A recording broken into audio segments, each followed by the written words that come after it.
Welcome back, warrior. We are reading 1 Kings chapter 11.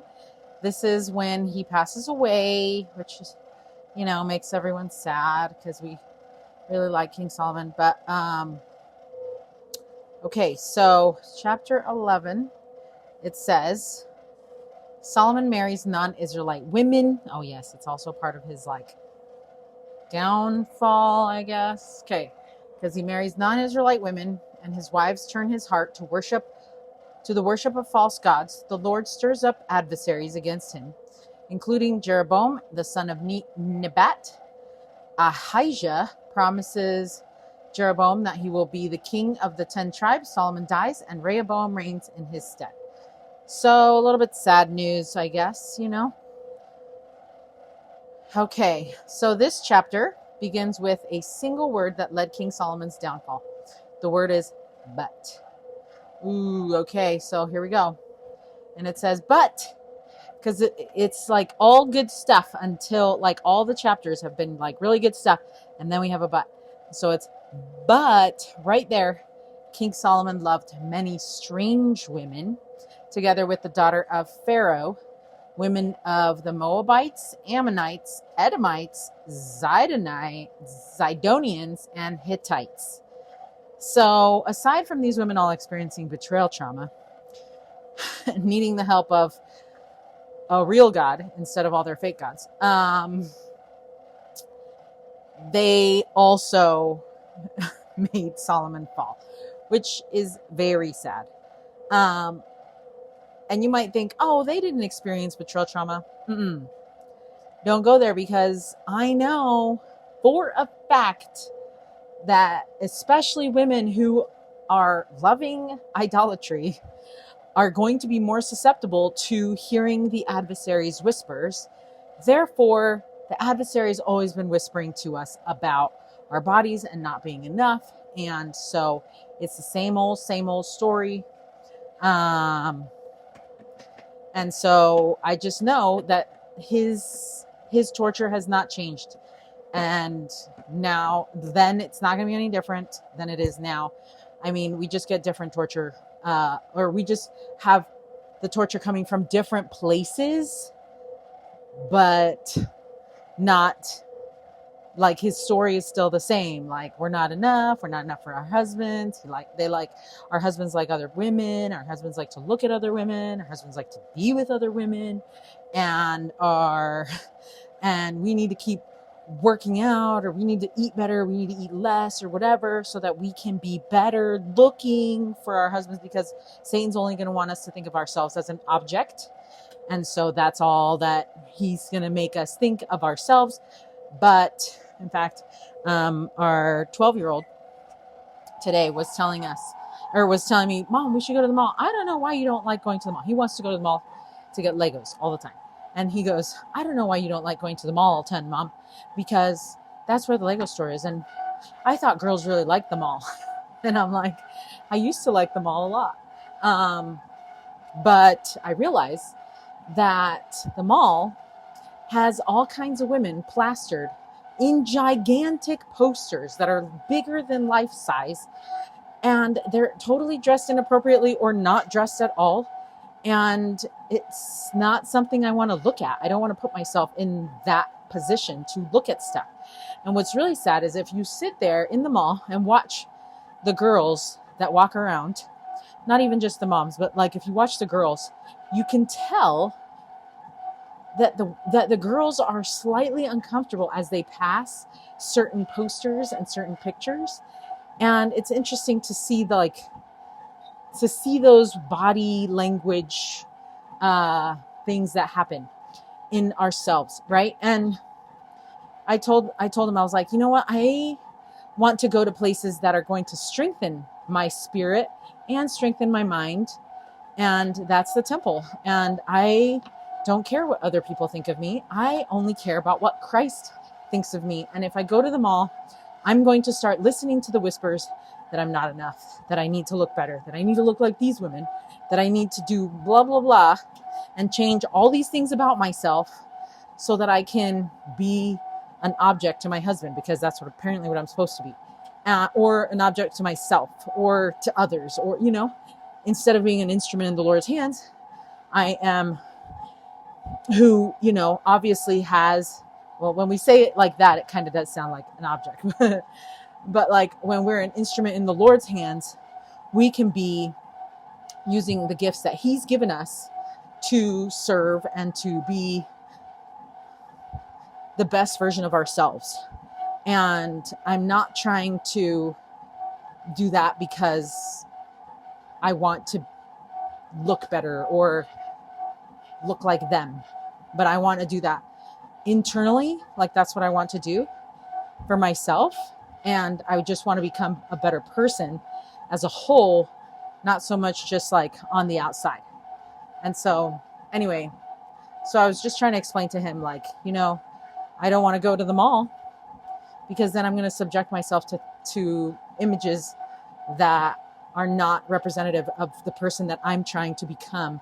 And instead I'm going to be shamed into feeling like I'm not enough. And if I don't have to go there, I'm not gonna, And so I do have to go there sometimes for clients, but I do not have to go there just for fun on my own. And sometimes we do go for the Legos, but anyway, I thought it was interesting. So yes, I am sure that these wives of Solomon experience betrayal trauma, 100%. They just probably didn't, well, for sure they didn't know how to call it betrayal trauma. And I bet right now they're probably like, yes, we were. Can we tell you? I wish they all kept journals. That would have been amazing. In fact, that would be like a cool storyline, like if you wanted to do a spin-off story from King Solomon, you could just take it from one of the wives. You could just take a story from one of the wives and would be kind of cool. Obviously, it'd be like loosely based on Bible story, but it would be interesting. It'd be a fun, interesting romantic comedy, maybe. I don't know how much of it would be funny, but it's like you laugh to keep from crying, kind of funny. Okay, so anyway, verse 2. Of the nations concerning which the Lord said unto the children of Israel, ye shall not go into them, neither shall they come in unto you, for surely they will turn away your heart after their gods. Solomon clave unto these in love, and he had 700 wives. What? I can't even with these. Princesses and 700 wives, princesses and 300 concubines, and his wives turned away his heart. Well, he had so many of them. What the heck was he doing? Okay, so 700 plus 300, that's 1,000 women that he needs to keep happy. Also, those poor Israelites had to pay for all this, all of these thousands, this 1,000 women for King Solomon. What? That's crazy. Anyway, so for at least none of them were the Bathsheba issue, right? I guess. I don't know. Who knows?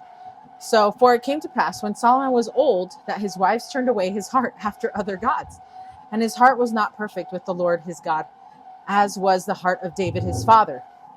For Solomon went after Ashtoreth, the goddess of the Zidonians, and after Milcom, the abomination of the Ammonites. And Solomon did evil in the sight of the Lord, and went not fully after the Lord, as did David his father. Then did Solomon... See, I love that they bring up David. Maybe it's not correct in the translation, because we read something earlier that was like different translation. But I do love thinking that David, even though he did make a mistake, his heart still was with the Lord, because we all make mistakes. And yes, even though David's mistake was heavy on the betrayal trauma and murder aspect, and so cheater, murderer, but I still do love Psalms, and like all the Psalms. And so I don't know, it's one of those things where it's like you like the person, the son of God, or you like the daughter of God, but you just don't like all their decisions that they've made in their whole lives. And I think that's what it is with all of us. Like, how many of us can say that we love our whole life and all the choices we ever made?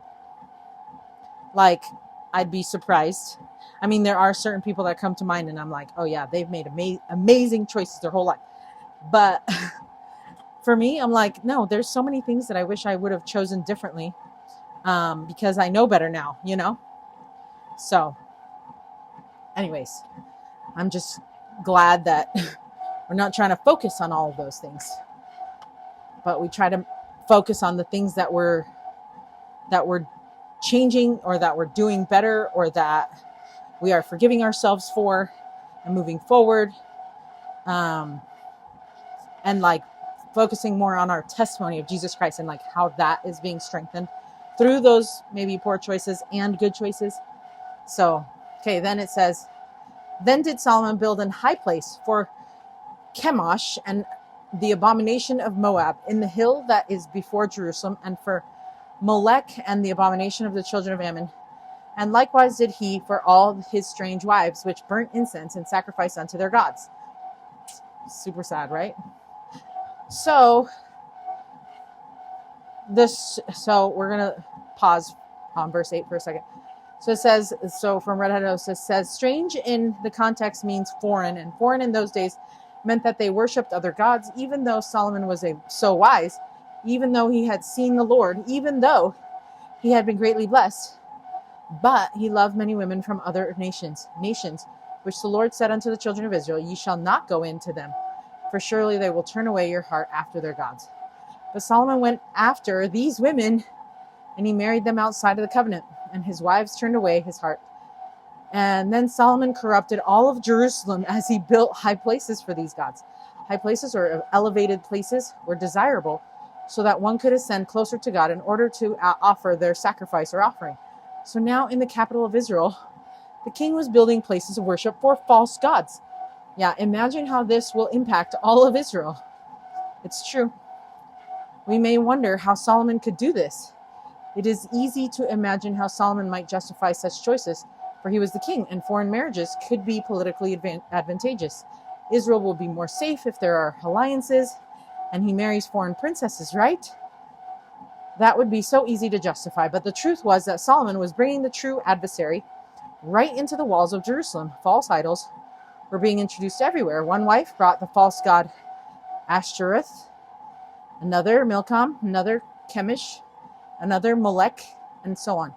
While he might have been thinking of political safety, he was making the worst choices possible for corrupting Israel and losing the Lord's protection, which was, and I would say strength, which was the best safety they could ever have. And political safety is not as good as spiritual safety, okay? Just saying. Okay, so the Lord, then verse 9, and the Lord was angry with Solomon because his heart was turned from the Lord God of Israel, which had appeared unto him twice and had commanded him concerning this thing. So the Lord called it, he was like, hey, also, if you just keep my commandments and don't worship other gods, we'll be cool, and I'll keep blessing you. But nope. So verse 10, and had commanded him concerning this thing, that he should not go after other gods, but he kept not that which the Lord commanded. Wherefore the Lord said unto Solomon, forasmuch as this is done of thee, and thou hast not kept my covenant and my statutes which I have commanded thee, I will surely rend the kingdom from thee, and will give it to thy servant.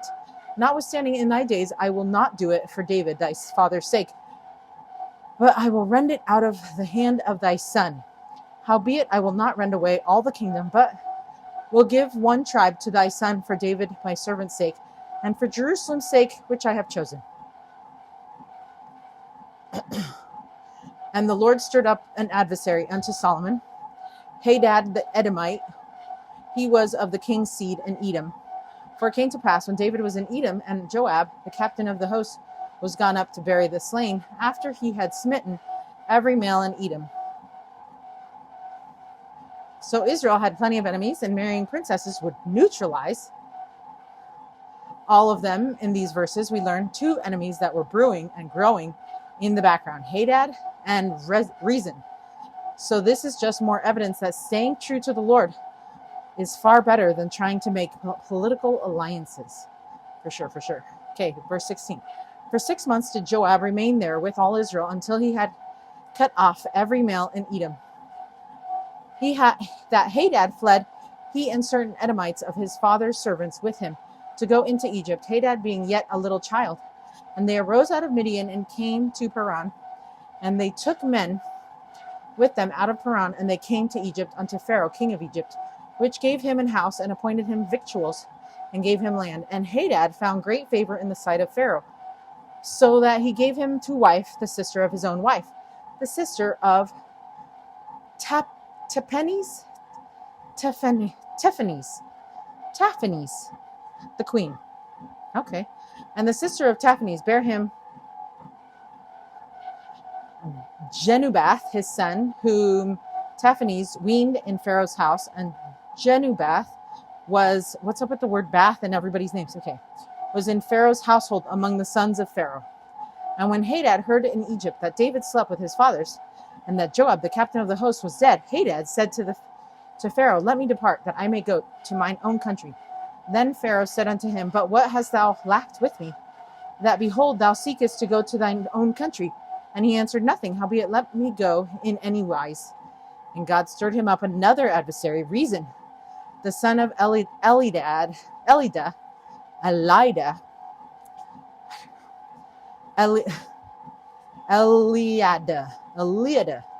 that's even worse, which fled from his lord Hadadzir,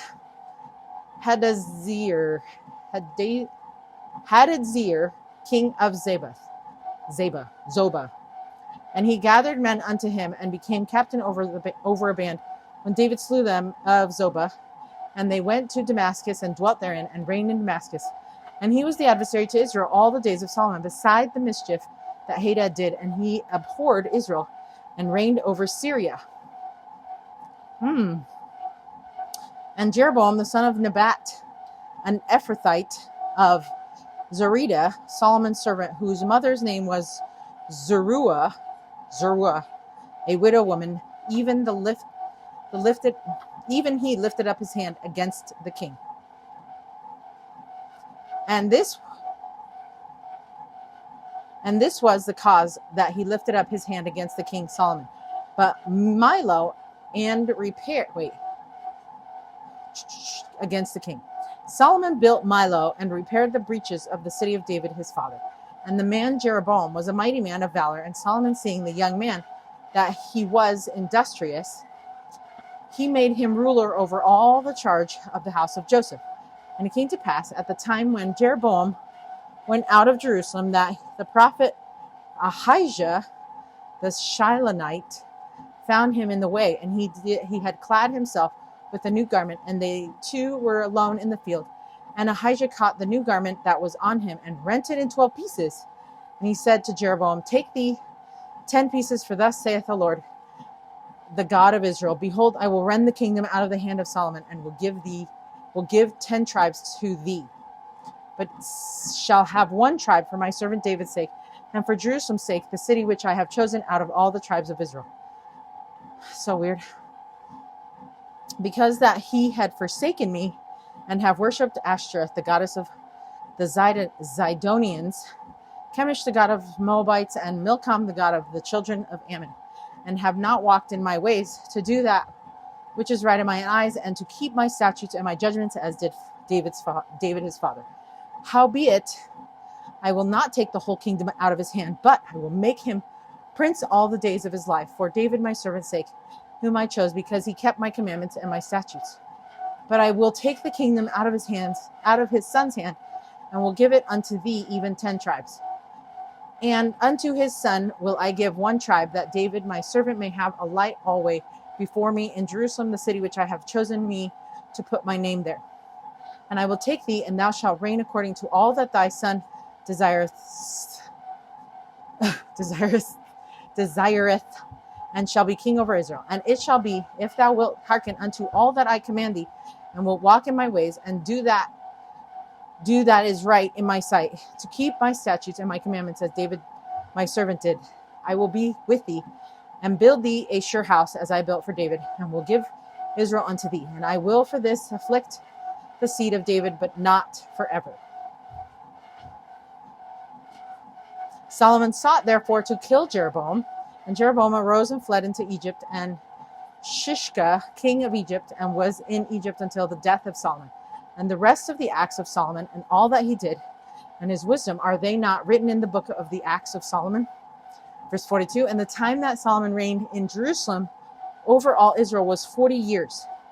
And Solomon slept with his fathers and was buried in the city of David his father. And Rehoboam his son reigned in his stead. Okay, we are at the 5K every day. I'm just kidding. We're not doing that every day, but sometimes we do it. I did used to do 5K every day. Okay, but we just finished. Okay. So now we're going to read about Jeroboam. And Jeroboam, some commentary, says, here's a third adversary to Solomon, a man named Jeroboam. But Jeroboam was an Israelite. Jeroboam was an adversary to Solomon like Saul was an adversary to David.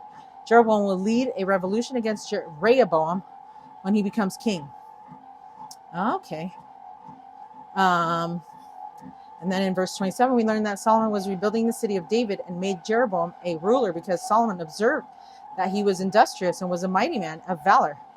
The ancient Jewish historian Josephus helps us understand this verse a little bit better. He says, when Solomon saw that he was of an active and bold disposition, he made him the curator of the walls which he built round about Jerusalem. And he took such care of those works that the king approved of his behavior and gave him as a reward for the same the charge over the tribe of Joseph. End quote. Okay, so Jeroboam was, hold on. Okay, so Jeroboam was a leader in Israel, and the prophet Ahijah, this is the first we learn of him, came to Jeroboam and took a new piece of clothing and tore it into 12 pieces and told Jeroboam that he was going to take 10 pieces of it.